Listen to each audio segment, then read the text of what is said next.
Chapter 9, Into the Woods. With your companion in tow, you find the other guests by the water. Has anyone seen where Crystal went? The moment your words register, panic ripples through the group. I thought she was just right there. She could be sunbathing somewhere? Or planning her next murder. You think Crystal's the killer? Come on, Madani. I'd know. Or what? Because she spent one night drunkenly flirting with you? I find that highly unlikely. Everyone take a deep breath. We don't know anything just yet. But we need to find her. It's not safe for anyone to be wandering around on their own. Pete's right. If she's out in the woods, she could be in danger. Unless she's actually the murderer. Then we're in danger with her on the loose. John gives you and the others a considering look. It is strange that she would run away like this. It doesn't change the fact that we need to find her. Her being out on her own isn't good news for anyone, Crystal included. If she's not the killer, you know what I mean? What are we supposed to do then? Just sit here and holding hands? You all head back to the house, and more importantly, stay together. John, Dante, Farah, and I will go find Crystal. Wait, why Farah? Farah blinks innocently, but she shoots you a subtle look as if to say, do not blow my cover. Because Crystal trusts her. If she is just lost in the woods, we'll need someone who can calm her down. It's not a total lie. Farah gives you a brief, grateful nod before putting on a concerned expression. I'm dressed for sunbathing, not a search party, but if you really need the help, just promise that John will put all of his muscles in between me and any danger. You'll be safe, I swear. The others tentatively head up the trail towards the mansion as you and your allies head into the woods surrounding it. You keep a wary eye on the tree line while looking for any signs of Crystal. The ground's still wet from the storm. We should be able to find fresh tracks. Look at you, Clossier. I thought Finn was the detective here. This isn't detective knowledge, it's just basic survival. Does basic survival extend to remembering what type of footwear Crystal had on? She had a pair of those jeweled-covered wedge-heel flip-flops that were in last month's print edition of Vogue. How do you remember things like that? Keeping up with fashion is part of keeping up with my cover. One of the more fun parts, I have to admit. Plus, though, they were all over social media. I came this close to buying a pair. And somehow I'm the weird one for knowing basic information about tracking. Did none of you go camping as a kid? I grew up in Beverly Hills. The closest I've been to real woods is on a movie set. Dante, just keep an eye out for footprints. You don't need to be Rambo to find a trail in the woods. Just pay attention to your surroundings. Roger that. I've spent plenty of time outside, but mostly in places where humidity is less humid. She wipes a bead of sweat from her brow. Camping in Egypt is something tourists do. My grandfather wouldn't even have understood the suggestion. I love being outdoors. I know, go outside, touch grass is a whole meme now, but but getting out in nature has always helped me clear my head. Tell me about it. Same here. Nothing beats the peace and quiet you find out on a trail, present circumstances excluded, of course. My parents used to take me and my sisters camping, and it wasn't a good trip unless I was covered in dirt and a few bugs by the end of it. I can picture little John running around with a twig in his hair. Adorable. As much as I'd love to see you recreate that mental image, maybe we should keep looking for Crystal. The four of you spread out and scan the woods, searching for any sign of recent passage, and within a few minutes, I've got footprints over here. Dottie and Farah gather around you to examine the sparse trail. Those are definitely Crystal's shoes. See, they have the designer's name written in the tread. Looks like she was headed in that direction, parallel to the edge of the pond. 1 second. There's something over here, too. John waves you all over to the opposite side of this stand of trees and gestures at some of the brush. You mean strand of trees, I'm just saying. See these broken branches? There are more of them heading off in that direction. Someone must have come through here. But in a completely different direction than Crystal's tracks. Could someone from the house have made them? And I don't just mean us, I mean other guests, Nick or staff, before the party started. I don't go out this far on my perimeter sweep, so it's hard to say, but I doubt any of the staff would have had a reason to come out here. Have any of their guests left the house since the night we arrived? Not that they've told us. The more you stare at those broken branches, the more uneasy you feel. Whoever made those, there's a story here. All my narrative senses are screaming like I just stumbled upon a good plot twist. Investigate this thing with diamond choice, I'm sure. Look at that.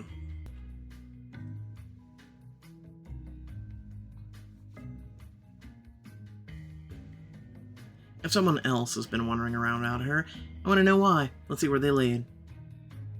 Following the trail of broken branches, John found you. Head deeper into the forest. Soon you find yourselves in a small clearing in the woods. John holds up a hand and glances around. Lost it. Looks like the trail fades out here. Then let's spread out and see if we can find anything else. Your companions split up across the clearing, and you join them in your search. I'll examine the sticks with Farah, examine the rock with John, examine the ground with Dante. John. You join John, who is kneeling over something, turning it over with a stick. What have you got there? A rock. Medium-sized, heavy, and look at the color. Huh, doesn't look like it belongs here. What are you thinking? I think that if this rock wasn't naturally occurring, but had been left here, it could be the murder weapon? Precisely, but he picks it up and holds it near his temple, turning it this way and that. It's the wrong shape. Remember the deep indentation of Nick's head wound and sight you've probably remembered for the rest of your life. Yeah, it'd have to be more pointed, something irregular. Worth rolling out, though. Sticks with Farah. Farah is peering into some bushes across the clearing. What have you got there? More broken sticks. Lucky me! Am I a mighty huntress yet? That depends on the sticks. This could be a clue that whoever made these came from this direction, which is the way of the house. That was also my deduction, Sherlock. I never really pictured myself as a Sherlock before this weekend. More like a Watson. Give yourself more credit, Finn. Watson is criminally underrated, of course, but you've got steadiness and brains. Best of both worlds. I didn't think you were an Arthur Conan Doyle fan. Oh, I've never read the originals, but when you take as many international flights as I do on a monthly basis, you watch a lot of TV, you read your fair share of fan fiction. Though if we're talking beloved fictional partnerships, I'm more of a Root X Shaw girl. Examine the ground with Dante. You find Dante squinting at something in the dirt. See anything? That's the question, isn't it? Thought I found tracks, but now that I look, they're not footprints, probably more like hoof prints. He gestures to some faint indentations, and you take a closer look. Yeah, 2 sets, actually. Those ones are shallower and smaller. Yeah, so our killer is some kind of hoofed woodland creature. I solved it, gang. Hang on, give yourself a little more credit. Look where they lead. Nowhere. Just in those bushes. Right, where John lost the trail of the broken branches. Something else must have come through here. And covered up the trail of whoever we're following. Finn, you're a genius. I have my moments. I'll see if I can find anything else interesting. He turns away, scouring the clearing's dirt floor. Wait, I've got something over here. Everyone gathers around Dante as he points past the broken sticks far found. There's a set of shoe prints. Nice work, Dante. Did you hear that? John complimented me. Now you've done it, John. He's imprinted on you. Hang on. Do any of you hear that? There's a rustling sound in the bushes, and then dark shape springs out, coming right towards you. I'll grab onto a branch. Grab a low-hanging branch to steady yourself as a shape emerges from the brush. I was thinking we were going to use it as a weapon, but you know. Oh, hey little dear buddy, you startled me. I think you startled each other. The deer's ears flick back and forth as its dark eyes scan all of you. I love deer. Did you just want to say hello? You tentatively reach out a hand and it tilts its dainty head towards you. Its little nose sniffs for a moment. And then it bounds off into the woods. Well, after a few days of wallowing in devastatingly loss and endless anxiety, it was nice to step into a Disney movie for a second. And to get a possible lead, do you make anything of these footprints? He nods towards the set found, thankfully not marred by the deer's passage. Who made this? Oh my god, Pixelberry added something new. Quick. Throw money at them. I'm just kidding. The trail of The trail of them vanishes just at the edge of the clearing where the ground gets rockier. Well, they clearly didn't come from Crystal's designer sandals. Too scuffed to get a clean imprint, though. How do you know all this stuff? Well, when you write enough mysteries, you end up joining some niche forums. I'm on one about shoe prints. You would be surprised how much people obsess over shoes. Shoes and feet, the internet just loves them. Pretty much, and I don't get it. And sometimes I hate the internet. But these look pretty fresh. Maybe a day old or a little more tops. What makes you say that? Because if they were made before the storm, that would have been washed away that night. So, after Nick was killed. So either later that night, once the storm broke, or the next day, if someone left the house and came out here. Snap a photo of the muddy footprint on your phone, considering the possibilities.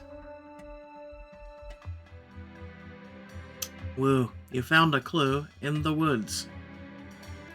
And we'll never see that shoe print ever again. Or maybe 3 years from down the road. And the question is why? Was someone here that we didn't know about sleepwalking, hiding something?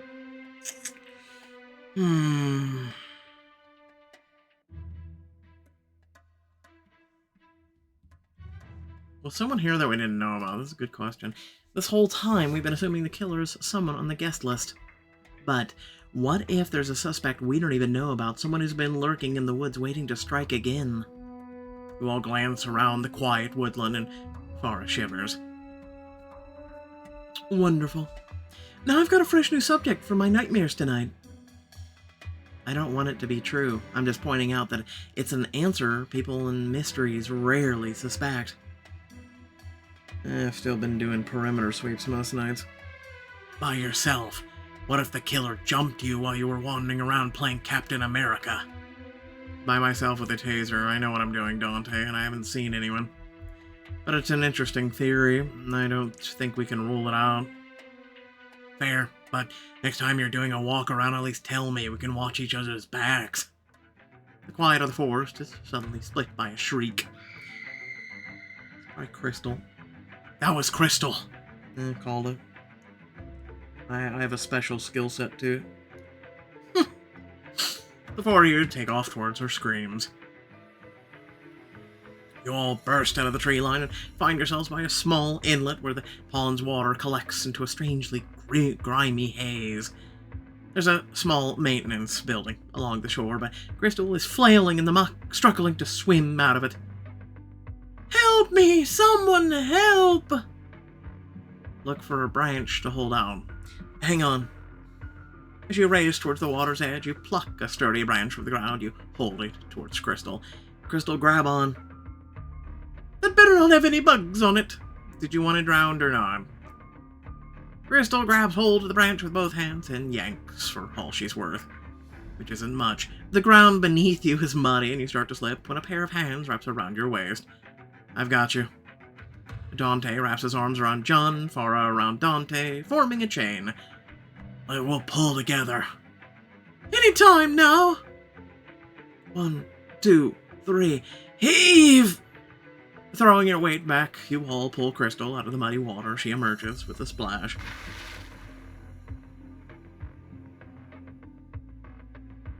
Grimy water drenches all of you as Crystal stumbles onto the shore, wiping muck from her eyes. Thank you, I almost died. Your head was above water. But the stress of being submerged in that grime was taking months off my life. Then why'd you run off on your own? What the hell were you thinking? I didn't run off. Stop attacking me. It's not an attack, it's a fair question. You've got to admit, Crystal, it's not a good look. Crystal sniffles. Her makeup is smeared across her face, and it's hard to tell if she's committing to an act or in genuine distress. I've been feeling so freaked out that even the pond wasn't centering me. And when I'm upset, I usually take a walk somewhere beautiful, snap a selfie, then post a positive affirmation with it. And once I see those likes coming in, I know I'm reaching people. Oh, I know I'm making their lives better. Throw her back in, literally. Debatable. Glad you've got self-care system worked out, but that doesn't explain how you ended up in all that muck. Well, I was posting on Pictogram and I got too close to the water and I don't know, the ground gave out under me, I just tumbled in. Oh, either she ended up really in the water by accident or this was one hell of a show to make herself look like a hapless victim. Honestly, it feels like a metaphor for my whole life. Every time I try to do good, the ground collapses underneath me. You aren't me, chick. Sit down. Your friends glance knowingly at you, and you remember what Madani revealed about Crystal's money troubles. Crystal might still look and dress like an A-list influencer, but this lawsuit is going to cost every cent by the time it's done. Let's see if she'll admit to being broke, or if she tries to hide it. That would explain your money problems. Yeah, well, obviously, I can't... Wait, how do you know about that? That's private business. It's not hard to guess, given your lawsuit over Revivify, you're going broke. Broke? How dare you? Your negativity's just... You have a nasty aura. What the hell is this third degree all about? Crystal.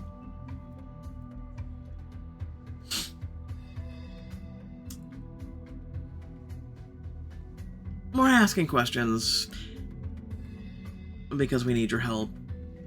But we'll need you to be honest about some things that might make you uncomfortable. Getting comfortable with being uncomfortable is the first step to growing as a person. The Dalai Lama said that. Show me where. Tony Robbins said that. Yeah, I was about to say. No more lying, Crystal. We mean it. Could somebody have used Revivify to kill Nick? Of course not. The jar is plastic. It's definitely not hard enough or pointy enough. Not the jar, Crystal. The cream.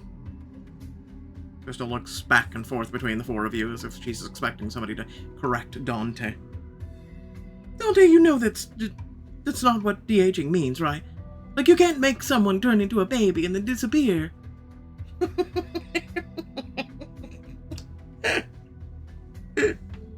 I can't.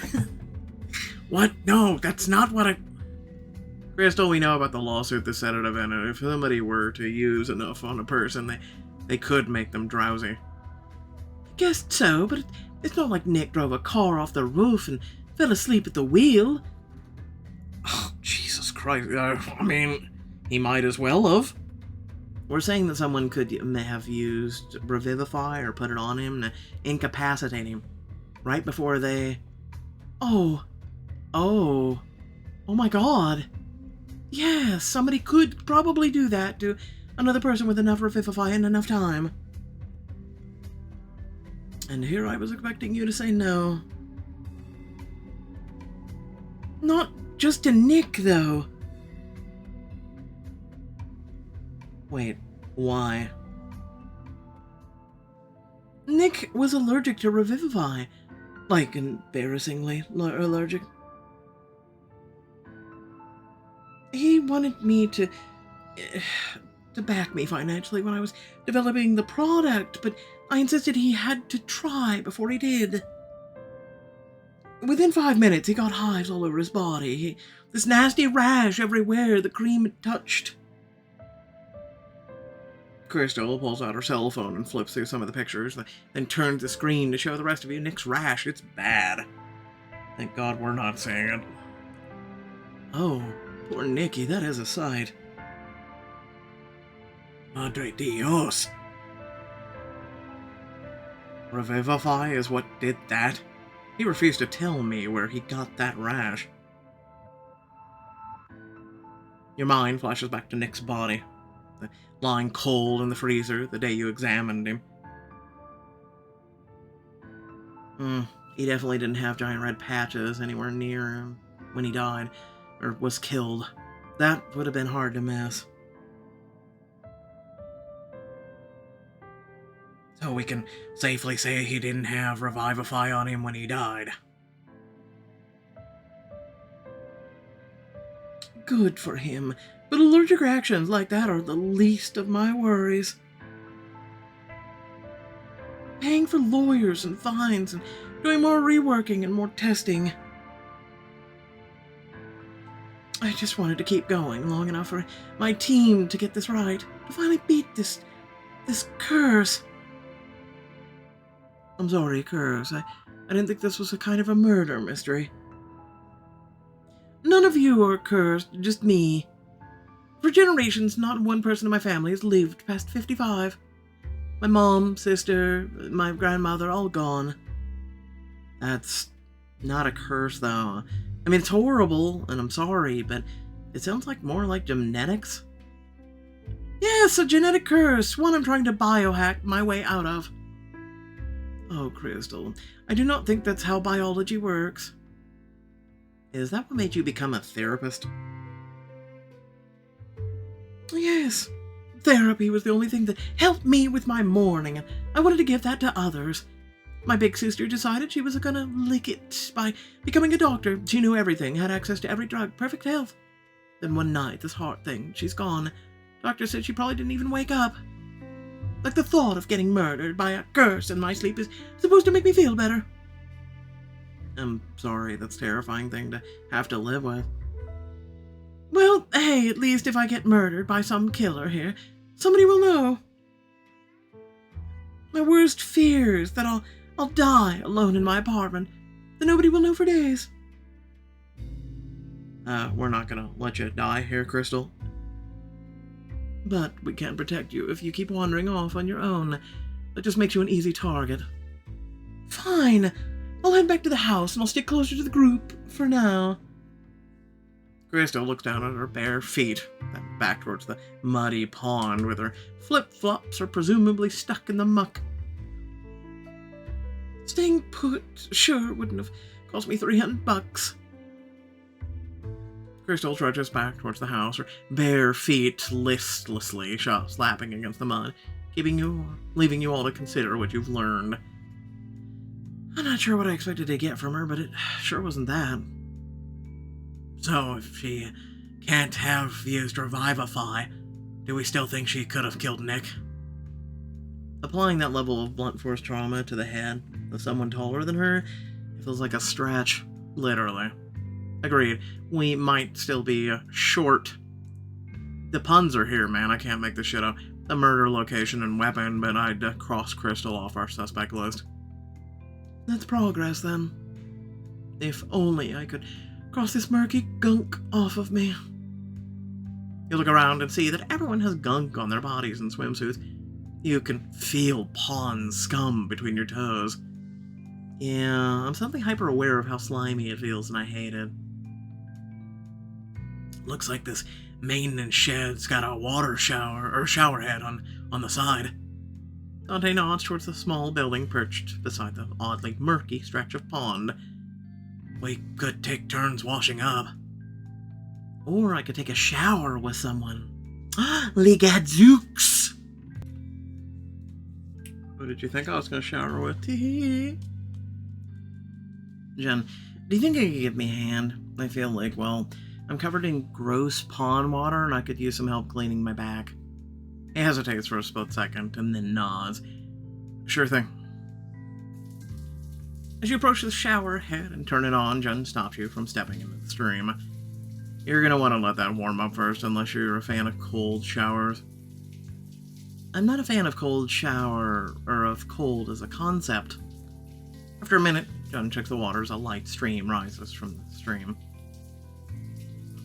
All clear. You and John step into the shower and you let yourself bask in the warm water as it washes over you.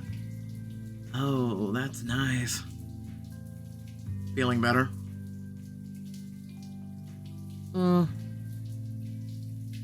Yeah, thanks for looking out for me. Whatever could I do against the hazards of cold water? Feel cold, get sick, maybe go hypothermic if you stay in it long enough. All outcomes I've avoided thanks to my trusty, not actually my bodyguard. I'm starting to see why Nick was such good friends with you. You're one of the best people in this place. So even if it's not my job, I'd still rather keep you safe. From murder or cold water. You're willing to give my personality a 5-star review even though you met me this weekend? A security specialist is paid to notice things. I see the way you care about people, the way you want to see the best in everyone. After Nick's death, you could have just hidden in your room, let the weekend pass, been on your way. That would have been the safer thing to do. But instead, you're out here chasing down leads to get justice for him no matter the risk. That's the real loyalty, and it's a rare, valuable thing. His voice is full of conviction as his eyes meet yours, water streaming down his strong jaw and over the firm planes of his chest. Jen, you're secretly sweet. Call it what you want, I'm just trying to be decent. You're succeeding at it. I'm glad, but I don't deserve special praise for doing what should be bare minimum. Don't sell yourself short. You're doing a lot more than the bare minimum, Jen. You have since the first day I met you. The conviction in his eye softens into gratitude. He looks at you like he's being truly seen and it has shaken him to his core. Thank you. Jen's eyes trail down your body. Can I, see the part of your back you wanted help with? You turn away from him and feel him begin to gently scrub a washcloth over your back. You know, I don't think I've had to share a shower with anyone since deployment. You really do the big group shower things in the military? I always thought that was a myth. Depends on where you are, what facilities a base might have. Sometimes you get a stall, other times not. But when you're in the field, you're most likely relying on baby wipes for bathing. And after walking in the sun for hours, sweating, and getting dirt on your clothes, it bakes on you. It's not pretty. Yikes. So when you get the rare chance to shower, you take it. Even if it means doing 2-minute shower rotations with 20 rowdy guys snapping at each other for towels. You're much better company, by the way. I'm glad to know it's more fun to shower with me than 20 soldiers. I'm all done here, too. You're sparkling clean, unless there's anything else I can do. You could hold me for a moment? Wow. John stands stock still for a moment, looking at you as if puzzling how to hold you. Yep. Like a hug? God, he's like me at times. it takes us a minute to shift our gears and then we figure it out, okay? Or you could just hold my hand if you want. You offer your hand to him, but he moves past it, embracing you in his arms instead. The cool drops of water are heady, contrast to the heat from his body as you lean into him and lay your head against his shoulder. His arms flex ever so slightly, pulling you closer against the rise and fall of his chest. We're gonna make it out of this, Finn. You let out a breath you didn't realize you were holding, and for a moment you let yourself fully believe him. He holds you for one more second and then another before abruptly releasing you. Thanks, Jen. I needed that. I did too, honestly, but we shouldn't keep the others waiting. Yeah, they might accuse us of using all the hot water. You towel off and rejoin the rest of the group, who are inspecting the front of the building. Anyone else ever seen this place before? I had no idea this building was here. I've never seen it, and I've been to this house a lot. I've seen it a couple times, but it's always locked. There's some sort of water filtration shed, only maintenance goes inside. I've never had a key. Farah, could you break us in? Not so loud, Finn. She glances around, but there are no other guests, and no killer inside. I'm taking that as a yes, assuming that you still have your lockpicks with you. She winks, turns her back to you for a moment, and then somehow produces a slim lockpick with the plunging hem of her swimsuit. Where were you even keeping that? Trade secret. Now, make sure the coast is clear while I just, You scan your surroundings, but nothing moves in the woods behind you. Farah mutters under her breath, and then you hear a soft click. There. Where would you all be without me? Probably having way less fun. She studies you for a moment before giving you a wink. I have a feeling you could have managed fun on your own, but I'm happy to supply a dose of mischief. With the door newly unlocked, you lead the group into the shed. You're immediately hit by a warm, mildewy scent. It is, as John surmised, a pumping and filtration station for Nick's Pond. I don't know how much water filtration, but having standing in a water and the filtration station seems wrong to me. Yeah, that is not a good smell. The place isn't covered with mold, so this is a new issue. Let's see if we can find the problem. It might have something to do with this.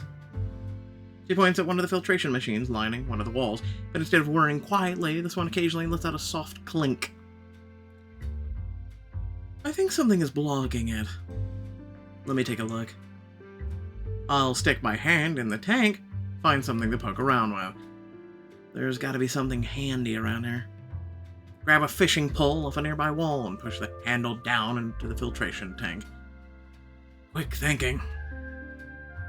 I'm no outdoors expert, but I think you're supposed to use the other end, Finn. Depends on how slow the fish is. Hang on. What is that? You hit something hard and wiggle the fishing pole around a little. With a clang, an object comes loose. You pull out a stone statue that seems to be a representation of Lady Luck. Pretty down on her luck if she's here. But also, a statue. No idea what I thought you'd find, but it wasn't that. Those filters are hooked up to the pond, so she must have been sucked in from there. But what is she? Nick had custom stuff made for this weekend's game, right? Right. I think she's from the game. And somewhere in the house. And there's something else. You turn the statue over in your hand, and your blood running cold as the soft puzzle piece slots into your place in your mind. This is the right size and shape to match that wound on Nick's head. Someone must have tossed this in the pond to get rid of it. In a hurry. But they forgot this pond is artificial, so everything ends up in the filters instead. Exactly. So, those footprints we found. Could have been from the killers, but what if they came out to this pond to hide the murder weapon?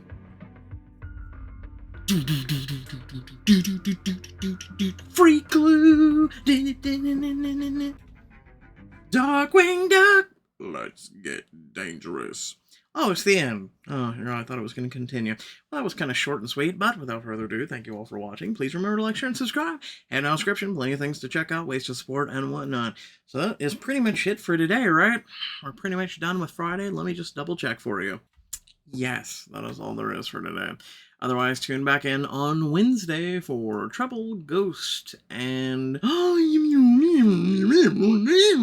Crimes the Proposal. Look forward to that. Otherwise, Immortal Desires. Thanks again for watching. Love your beautiful faces. Catch you all later. Peace out.